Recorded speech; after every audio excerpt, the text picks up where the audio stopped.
Hi friends, how are you?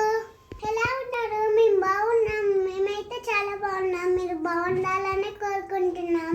ఈరోజు చూస్తున్నారు కదా, మీకు సింపుల్ గా మ్యాగీ చేసి చూపిస్తాను. కమన్ రండి. ఇప్పుడు మనం స్టవ్ ఆన్ చేసుకోవాలి. నేను ఇప్పుడు స్టవ్ ఆన్ చేసుకుంటున్నాను. ఇందులో ఒక స్పూన్ ఆయిల్ వేసుకోవాలి.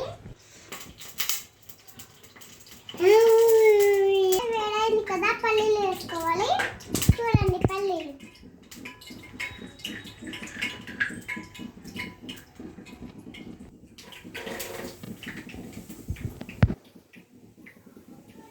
కొంచెం ఫ్రై అయిందాక కలుపుకోవాలి. పల్లీలు ఫ్రై అయిపోయినాయి, వాటర్ పోసుకుందాం. కొద్దిసేపు వాటర్ బాయిల్ కావాలి. చేశాను కదా, ఎంతో మాకు ఇష్టమైన మ్యాగీ పల్లీలు వేసి చేస్తున్నారు. వాటర్ బాయిల్ అయిపోయినాయి, బబుల్స్ వస్తున్నాయి. ఇప్పుడు